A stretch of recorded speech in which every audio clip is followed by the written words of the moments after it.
Hey, good evening. Good evening. Welcome. I'm Tia Ramey. I am a marketing and business consultant that helps a lot of entrepreneurs venture from being a employee into being a full-time entrepreneur. I've helped businesses big and small, and usually when someone calls me, they're starting a new chapter, a new project. So I love trailblazing, but a lot of times, like I said, people come to me because I'm a marketing consultant that specializes in social media. Everyone wants to know how to get new business. They're always trying to get in front of new customers all the time, but I'm here to tell you that your best audience, once you get those new customers, understanding how to treat them and understanding how to keep them is huge. Here's something you need to know about social media. It is really, really great for getting attention. And if you put up a new Facebook page, that's great. Then it's like, how do I get people to it? So the people who are usually going to follow you are your existing customers, and you have to continue to engage them over and over again, whether it's through email or through your web presences, your social networks. It is very important that you have good customer service. Mind you, a lot of businesses are people are experiencing you through your web presence. So if you don't have good reviews, the stories that people are leaving about you are bad, their experience with you is bad, the pictures they're taking, you're not going to be able to keep your customers. But there are just a few things that I have to talk about because normally when I do these broadcasts, it is in regards to consultations that I have with customers. But I do have present clients, and a lot of my present clients where I'm managing their Facebooks or their social networks or whatever it is, and they're not getting good reviews, it makes it very hard for anyone else to do their job, especially me, because I can get you new business, but if you're turning them off or you're off putting them because when they're coming in and they're encountering or experiencing your business, they're not having a good experience, then it's very hard to revive a reputation. Now, as a crisis communications professional, I understand how to do that, but still, it doesn't change the things that need to happen in your company to make that happen. It's not just about communicating and telling a different story. A lot of this has to do with the way you treat people, the way you interact, the way you engage. And we have a new generation in the workforce. Here's what I'll say. I think a lot of us who were maybe 16 years ago, I will age myself a little bit here. I'm 35 years old. When I came into the workforce around 14, 15 years of age, there were a lot of older people that were retired that would mentor some of us. My very first job, I worked at Bob Evans. One of the rules that I was taught in the restaurant industry is that you greet a customer within seconds of them walking in the door. Now that has gotten very relaxed. So someone like myself may walk into a restaurant now and no one is greeting me until they're ready to greet me. That's a big adjustment for someone like me who was taught to make sure every customer was greeted within 30 seconds. Let me tell you what that does. Now, I've also worked in retail. One of my jobs as a young person in my early 20s is I worked at a T-Mobile store on East Main Street. I sold smartphones.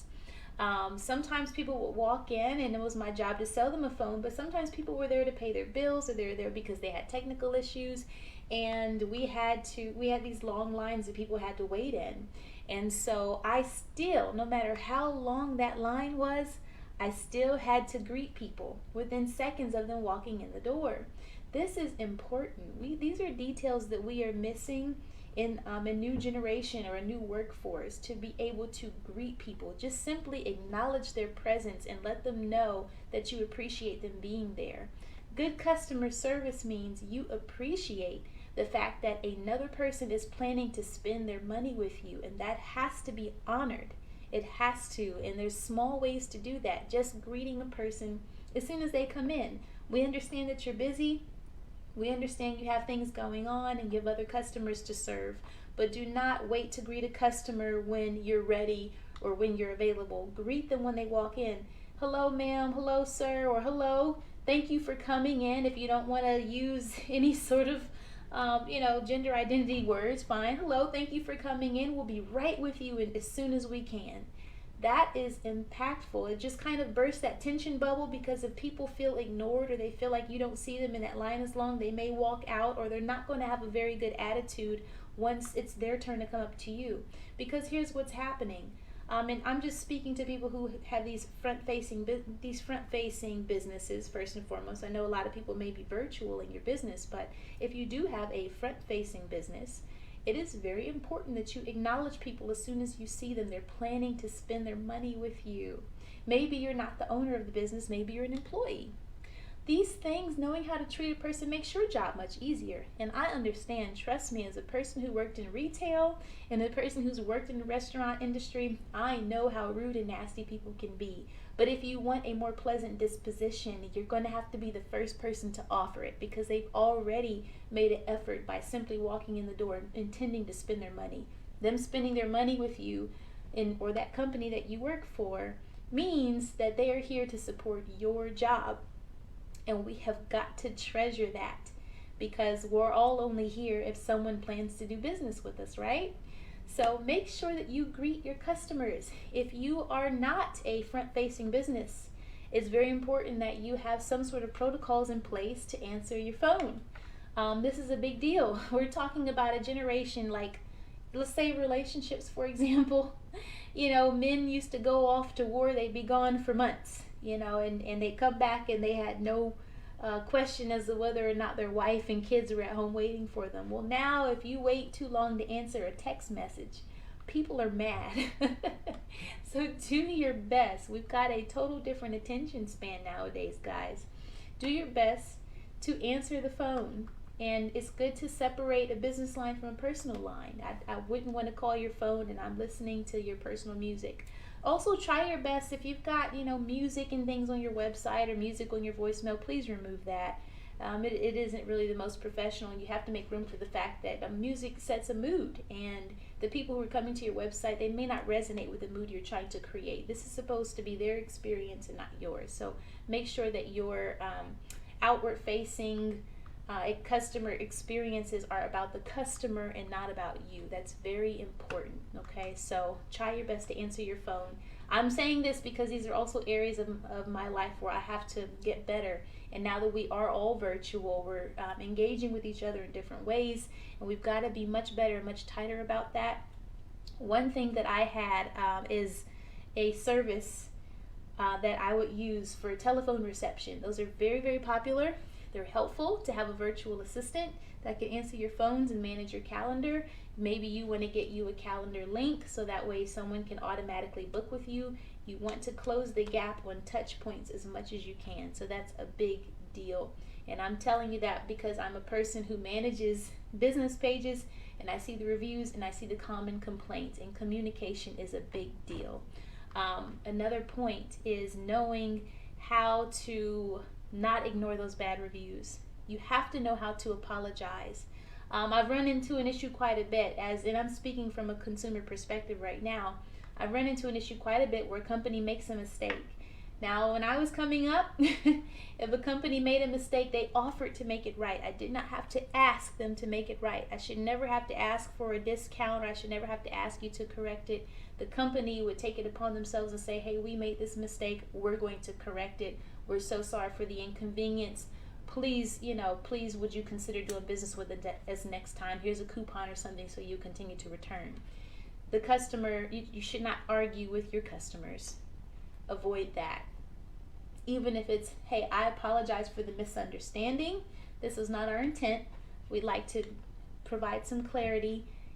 There's a lot of attitude adjustment that needs to take place. So again, I'm speaking to you because I see reviews all the time.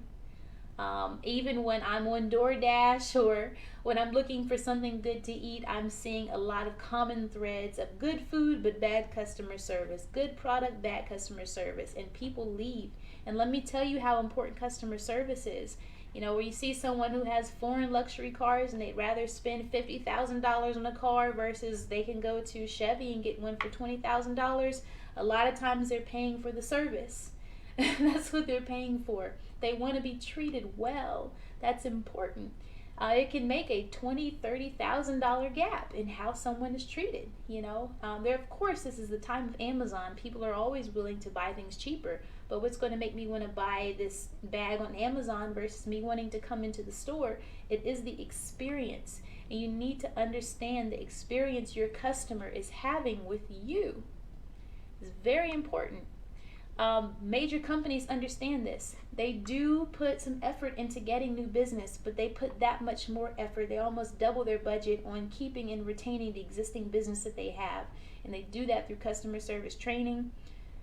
Make sure that you are training yourself in this ability. While you're training yourself on all kinds of other things, you have got to have good key people skills. You have to be good to people. You have to be good to people. You have to be good to people. It matters. And I know how aggravating some people can be, but apologize if you do something wrong and make it right. Offer to make it right. The customer should never have to suggest that you make something right. So these are some principles that I grew up with in the workforce as a young person that I try to apply in my business now.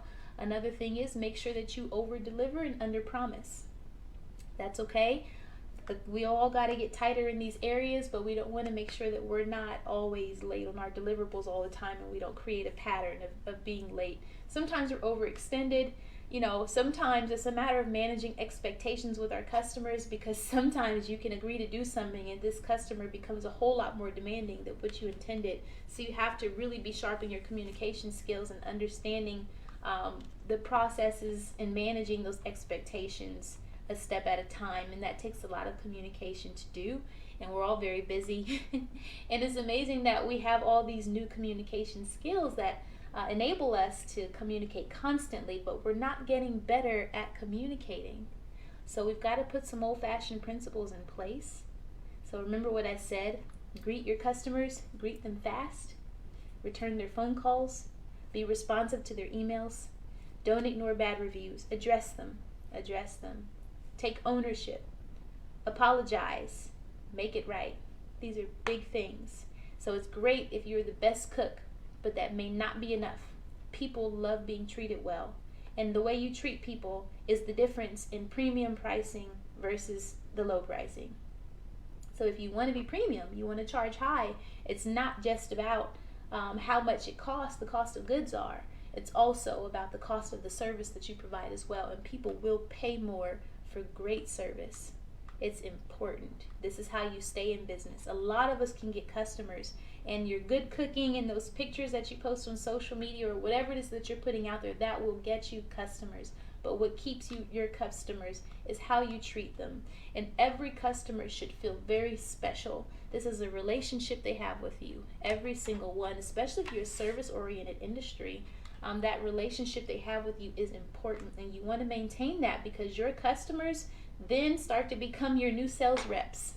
They're selling your business, they're selling the experience. That way you don't have to spend as much on marketing anymore. You don't have to do that, because now you've got all these customers who are telling the story and they're bragging about this wonderful relationship that they have with you. But I just want you to understand how important that is. Understand it. It's a big deal. Don't take it for granted. Everyone's not going to get to know you. Everyone's not going to get a chance to get to know your mood and your temperament and your attitude. It is so important that you provide great service, and that when people walk in and they experience your businesses, and this is part of your brand. When we think about brand, people always think about colors, they think about their logo, they think about pictures and website and photography, but they do not think about the customer experience. What should your customer feel when they step into your business? What should they feel when they call? What should resonate from you? What transcends? The colors and all that, the logos, all in connection, in conjunction, they work together with these things in tandem. But, you shouldn't focus on making this beautiful looking business and the customer experience is bad, because then you've ruined your brand. So think about your brand more in depth. Think about the integrity. Think about the voice, the tone, the attitude. Think about the mood. What kind of mood do you want people to be in? Greeting people when they walk in the door with a positive vibe. There's a lot of family restaurants. Sometimes we can be good at that. I remember there was a family restaurant that was down the street that we would go into, and as soon as they walk in, they say, "Hey, family." They had no idea who you were, but they wanted you to feel like you were in a family setting. These are great small things that make a huge difference to make somebody feel welcomed when they walk in the door. So keep these things in mind. I hope it was helpful. Congratulations for those of you who started new businesses, but today was about keeping your business going, surviving the pandemic. surviving. You've got to make it to where people feel like, I can't have this business shutting down in my neighborhood. It is very important that this company stays afloat. This company makes me feel good, and we have got to see to it that this business succeeds. You create that by being great at treating people very well with value, honor, respect, dignity. These things are important. Life is hard, guys, and allow them. The only reason why you're in business is because you are here to solve someone's problem, so don't be their problem. Don't be their problem. Don't make them feel like there was a problem today. So thank you so much for watching today's broadcast. I hope that this was very, very helpful. Understand your brand, understand your customer, what they need to feel good. And if you treat them well, they'll treat you well, and they'll keep you going. Anyhow, God bless, and looking forward to talking to you soon.